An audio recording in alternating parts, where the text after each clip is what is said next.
August 24 திண்டுக்கல்லில் தமிழக மக்கள் முன்னேற்ற கழகத்துடைய 25 ஆண்டு முடிந்து 26வது ஆண்டு தொடங்குகின்ற வெள்ளி விழாவும் சமூக சமத்துவ மக்கள் மாநாடும் அகில இந்திய தேவேந்திர குல வேளாளர்களுடைய பட்டியல் வெளியேற்றம் குறித்தும் 3 கம்பைன் பண்ணி பெரிய மாநாடு நடத்துகிறேன்.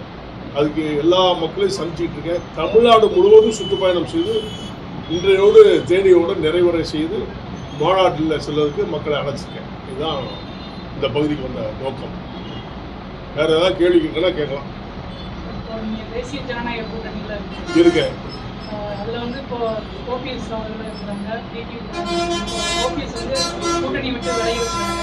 அவர் வந்து மீண்டும் வந்து அந்த கூட்டணியில் அது அவங்க தலைமை தான் முடிவு எடுக்க முடியும். இப்போ ஒரு பார்ட்டிங்கும் போது இப்போ நான் இருக்கேன்னா நான் முடிவு எடுக்கலாம், எங்கள் பார்ட்டியை நாங்கள் முடிவு எடுக்கலாம். அது மாதிரி அவர் ஒரு கட்சி வச்சுருக்காரு, இப்போ அவர் தான் முடிவு எடுக்க முடியும். அது தலைமை முடிவு எடுக்கணும், நாங்கள் அதில் சேர முடியாது.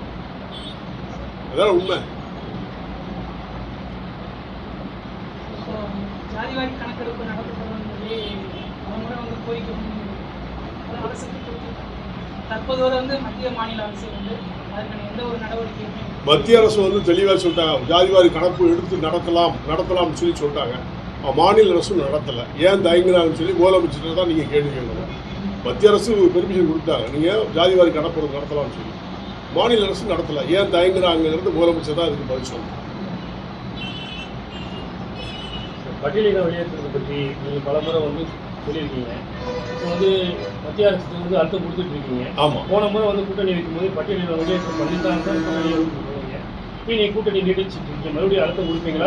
போன ட்ரிப்பு நாங்கள் அப்படி சொல்லலை. தேவேந்திர குல வேளாளர் அரசாணை எங்களுக்கு கொடுக்கணும்னு சொன்னோம், எங்களுக்கு கொடுத்துட்டாங்க. மத்திய அரசு கொடுத்துருச்சு. பட்டியலினத்திலேருந்து வெளியில் போகணும்னு சொல்லியிருக்கோம். அது ஒரு கோரிக்கையாக வச்சுருக்கோம். ஸ்டெப் பை ஸ்டெப்பாக தான் பண்ண முடியுமே தவிர சடன்லாம் பண்ண முடியாது. இப்போ நம்ம ஃபோர்ஸ் பண்ணிக்கிட்டு இருக்கோம், கிடைக்கும்னு நம்பிக்கையோடு இருக்கும். தமிழகத்தில் மிகப்பெரிய ஆளுமையாக நீங்கள் இருக்கிறீங்க. தமிழக மக்கள் முன்னேற்ற தேவேந்திர தேனியில் வந்து சீமானை வந்து சமீபத்தில் வந்து பட்டியலினத்தை வெளியேற்ற ஒரு மீட்டிங் போட்டுருக்காரு. அதை பற்றி உங்களுடைய கருத்து என்ன? எங்களுக்கு ஆதரவு கொடுத்துருக்கவங்களுக்கு நாங்கள் தமிழக மக்கள் முன்னேற்ற கழகம் நன்றி சொல்லுவோம். யார் ஆதரவு கொடுத்தாலும் தமிழக மக்கள் முன்னேற்ற கழகம் நன்றி, அவங்களுக்கு நன்றி சொல்லுவோம். நடிகர் விஜய் வந்து மதுரையில் 2வது மாநில மாநாடு இந்த மாநாடு வந்து எப்படி இருக்குன்னு அவருடைய வருகை அரசியலில் வந்து வரட்டு இப்போ தானே வந்திருக்காரு. நீங்கள் இப்போ பத்திரிகை துறை இப்போ தானே பார்க்குறீங்க. இன்னும் முழுமையடையில் இல்லை, பார்த்த பிறகு தான் தெரியும். அரசியல் இன்னும் பங்கு வைக்கல, அரசியல் கட்சி ஆரம்பிச்சிருக்காரு. இந்த ஒரு தேர்தலில் அவர் தேர்தல் நிற்கலை. பார்ப்போம், தேர்தல் வரட்டும், அவர் எப்படி இருக்கான்னு பார்ப்போம். அது மக்கள் முடிவு எடுப்பாங்க. தேனி மாவட்டத்தில் சார் பஞ்சமி நிலங்கள் அதிகமாக இருக்குது சார். அதை வந்து பார்த்தீங்கன்னா ஒரு சிலர் வந்து தன்னுடைய சுய முயற்சியால் எடுத்துக்கொண்டு சொல்லிட்டு ஒருத்தர் ஆக்குபேட் பண்ணிக்கிறாங்க. பொதுமக்களுக்கு யாருக்குமே அது பயன்படலை. இது பல ஆண்டாளாக போராடிட்டு 2013 கோர்ட் ஆர்டர் வந்து வாங்கி பஞ்சமி நிலத்தை மீண்டும் ஒரு போர்டு ஓடிருந்தாங்க. அதுக்கப்புறம் தனி நம்பர் ஆக்கிரமிச்சிருக்காங்க. நம்ம சமூக மக்கள் நிறையா வந்து அதில் போராடிட்டு இருக்காங்க. அவங்களுக்கு உட்காரம் பஞ்சமி நிலம் கிட்டத்தட்ட 5 லட்சம் ஏக்கருக்கு மேலே இருக்குது. 5 லட்சம் ஏக்கருக்கு மேலே இருக்குது தமிழ்நாடு பூரா. இது இங்கேருந்து கன்னியாகுமரிலேருந்து அப் டு சென்னை வரைக்கும் எல்லா இடத்துலையுமே இருக்குது. இதுக்காண்டி முன்னால் ஒரு கருப்பன் சொல்லி ஒரு IAS ரிட்டையர்ட் இருந்தார், இறந்துட்டார்.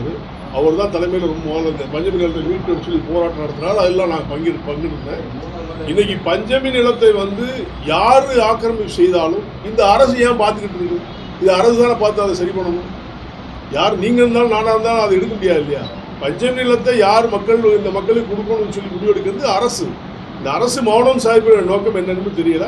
ஒன்றுக்குள்ள ஒன்று சண்டை எடுத்து விடாமல் அதை நீதியாக நியாயமாக செஞ்சு கொடுத்தா எங்களுக்கு சந்தோஷம்.